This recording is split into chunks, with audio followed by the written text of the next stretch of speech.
कली की घिनौनी हरकत देखकर आरती ने दिया वेद को तलाक। आरती अंजलि अवस्थी की कहानी के अंदर आ चुका है हाई वोल्टेज ड्रामा, जहां पर हमें देखने को मिल रहा है कि वेद और कली दोनों ही एक दूसरे के साथ रात को सोते हैं और आरती दारू के नशे में अलग कमरे के अंदर जाकर सो जाती है। लेकिन जब सुबह उठ के आरती को पता चलता है कि वेद और कली दोनों ही एक दूसरे के साथ सोए थे, तो आरती के पैरों तले जमीन खिसक जाती है। आरती को 440 वोल्ट का झटका लगता है, जिसके बाद आरती वेद के साथ तलाक करने की बातें करने लगती है। आरती वेद से कहती है कि वेद, मुझे तुमसे यह उम्मीद कभी भी नहीं थी। मुझे तो ऐसा ही लग रहा था कि तुम मेरे अलावा और किसी से भी प्यार नहीं करते हो, लेकिन वेद मेरे सामने तुम्हारी काली सच्चाई आ चुकी है। तुम्हारा काला सच मुझे पता चल चुका है। इसीलिए वेद मैं जा रही हूँ डिवोर्स पेपर्स बनवाने के लिए और अब मैं तुमको डिवोर्स दूंगी। वेद आरती के पीछे पीछे जाता है और आरती से कहता है कि आरती तुम मेरी बात सुनो। अरे मेरे को नहीं पता कि कली मेरे पास कैसे आ गई। अरे मैंने तुम्हारे कपड़े चेंज करके मैं तुम्हारे पास सोया था, लेकिन पता नहीं कली मेरे पास आकर कैसे सो गई। खैर ये सारी ही बातों को अंजलि समझ जाती है, क्योंकि अंजलि को पता है कि गिनी सिंह राजपूत, सारिका सिंह राजपूत, ये सारे ही लोग मिलकर आरती को फंसा रहे हैं। और उल्टा वेद कितना ज्यादा सच्चा इंसान है यह अंजलि को पहले ही पता चल चुका था। अंजलि जानती है कि वेद गलत हरकतें कभी भी नहीं कर सकता है। वेद के मन में आरती को लेकर कितना प्यार है यह तो अंजलि को पहले ही पता चल चुका था। तभी तो अंजलि ने आरती और वेद की शादी करवाई। लेकिन पता नहीं यह कली बीच में कहां से आ टपकी और अब कली वेद और आरती के बीच में दरार बनकर खड़ी हो रही है। और अगर मैं आरती को समझाने के लिए जाऊंगी बिना, तो आरती मेरी बातें नहीं मानेगी,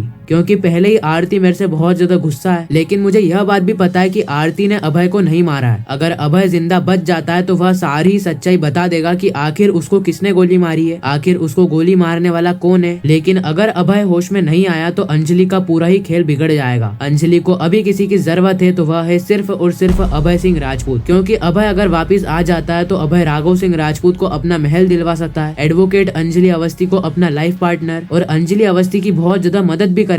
लेकिन अभी आरती बहुत ज्यादा गुस्से में है और आरती वेद को तलाक देने के लिए जा ही रही है। लेकिन अंजलि आरती को जाकर रोकती है और सारी सच्चाई बता देती है। अंजलि आरती के सामने हाथ जोड़कर माफी मांगती है, उसको सॉरी कहती है, लेकिन फिर भी आरती अंजलि की बातों को नहीं मानती है। आरती रोज रात को मॉडर्न कपड़े पहनकर तैयार होती है और रोज बार में जाकर दारू पीती है, डांस करती है। और ये सारी चीजें देखने के बाद ना ऐसा लगता है कि आरती अपने संस्कार भूल चुकी है और ये सारे ही संस्कार आरती को याद दिलाएगी अंजलि अवस्थी। आरती तुम पहले किस तरीके का कपड़े पहना करती थी, लेकिन अब तो तुम्हारा पूरी तरीके से हुलिया ही बदल चुका है। तुम तो अब शराब पीने लग गई हो। और वैसे भी आरती मैं तुमसे कहना चाहती हूँ, तुम वेद को तलाक देने का डिसीजन गलत ले रही हो और वैसे भी मैं तुम्हें तुम्हारे संस्कार याद दिलाकर ही रहूंगी। खैर इसी के साथ यह एपिसोड भी यहीं पर ही खत्म हो जाता है। बाकी आने वाली कहानी के अंदर हमें हाई वोल्टेज ड्रामा देखने को मिलने वाला है। बाकी मैं मिलता हूँ किसी नेक्स्ट इंटरेस्टिंग वीडियो में नए टॉपिक के साथ। जब तक के लिए गुड बाय।